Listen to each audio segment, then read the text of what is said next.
Hello mga kalagarahe, new day, new build.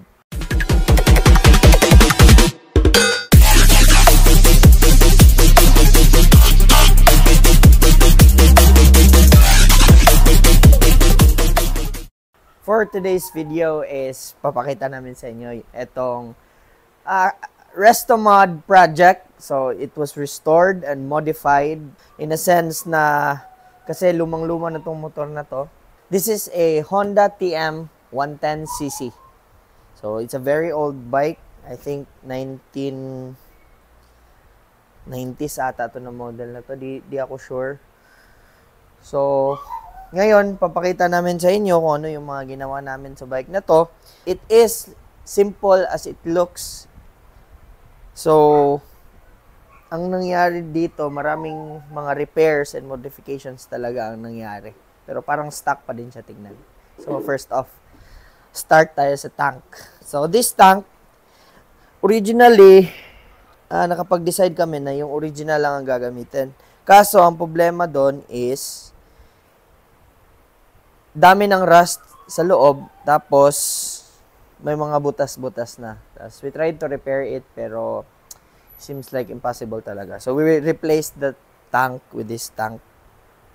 And for the seat, we made a custom seat, custom fitted, retrofitted na din, na babagay sa kanya.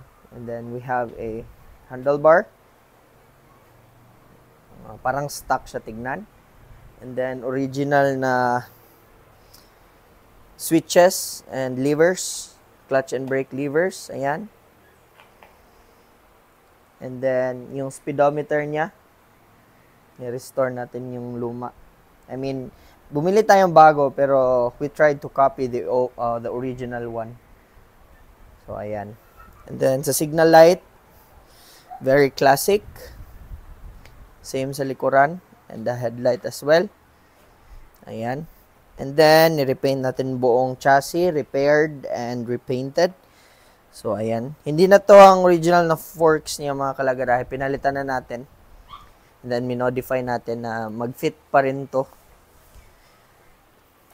And then, 18-inch rims and tires. Ayan. And then, side cover. Stock pa din, nirepair lang natin yung luma.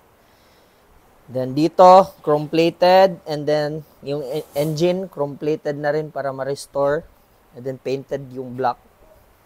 So it looks original. Then yung muffler niya is original from Honda, pang TM 110 talaga.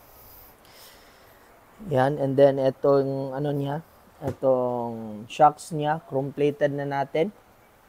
Yun. Then swing arm repaired na rin. And yung paint job, walang request actually si client. Yung request niya lang is yung color scheme. So gusto niya itong Lamborghini orange. So ito yung pina-achieve niya. And then kami na daw bahala sa design. So we put this back on kung ano yung nasa original na mga decals. Footrest. Actually, ang daming repair works na nangyari sa engine kasi dami na nang sira ng engine. Luckily and happily na fix naman namin lahat yung problema sa engine. Lahat-lahat talaga sa loob sira. Footrest niya rin ang hirap hanapin. So nag-fabricate kami ng bago.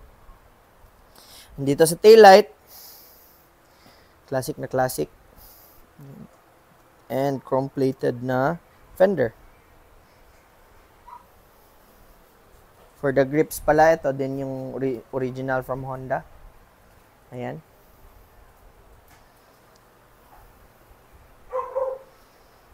So, ayun. This is our Honda TM 110 classic build. We hope na you liked it. And Sir Rain, bro, shout out sa'yo. He's also here from Cagayan de Oro. So, taga dito lang din sa atin. And we're happy na sa atin niya ito pinarestore. So, enjoy. Ito yun.